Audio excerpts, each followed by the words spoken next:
உங்க பிசினஸ்ல இந்த 3 ப்ராப்ளம்னால ஸ்ட்ரெஸ் அதிகமா இருக்கு அப்படின்னா, இந்த 2 நிமிஷ வீடியோ உங்களுக்காக தான். கடைசி வரைக்கும் பாருங்க. உடம்புல ஒரு ப்ராப்ளம் இருந்துச்சுன்னா, அத 2 விதமா ஹேண்டில் பண்ணலாம்.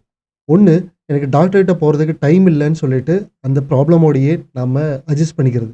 2வது நம்ம அந்த ப்ராப்ளம ஃபிக்ஸ் பண்ணா தான் மத்த வேலைகள்லாம் நல்லா பண்ண முடியும் அப்படின்னு நெனச்சுட்டு, அதுக்குன்னு டைம் ஸ்பெண்ட் பண்றது.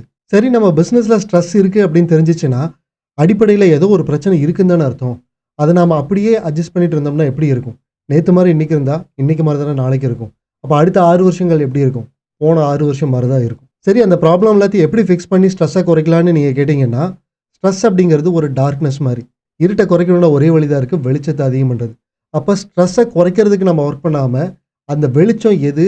அத எப்படி இன்கிரீஸ் பண்றது அப்படின்னு நம்ம ஃபோக்கஸ் பண்ணா, யாருனாலயுமே ஸ்ட்ரெஸ் இல்லாம பிசினஸ எக்ஸ்போனென்ஷியல் குரோத் கொண்டு போக முடியும் தானே! 80-20 பெரட்டோஸ் பிரின்சிபல் அப்படிங்கிற ஒரு பிரின்சிபல சாதுரியமா பயன்படுத்துறது மூலியமா, எப்படி உங்க பிசினஸ்ல ஸ்ட்ரெஸ்ஸ கம்மி பண்ணி, பிசினஸ எக்ஸ்போனென்ஷியல் குரோத்துக்கு கொண்டு போக முடியும் அப்படிங்கிறதுக்கு, நான் ஒரு மாஸ்டர் கிளாஸ் எடுக்கிறதா இருக்கேன். ஒருவேளை நீங்க பிசினஸ் பண்ணிட்டு இருக்கீங்க அப்படின்னா, இது எந்த அளவுக்கு ரொம்ப முக்கியம், அதையும் இப்பவே ஃபிக்ஸ் பண்றதுக்கு எவ்வளோ முக்கியம் அப்படின்னு ஒருவேளை உங்களுக்கு புரிஞ்சிருந்ததுன்னா, இப்பவே இந்த பட்டன கிளிக் பண்ணி இந்த புரோகிராம்க்கு ரெஜிஸ்டர் பண்ணுங்க. Meet you live in the program. இது 80-20 கார்த்திகேயன்.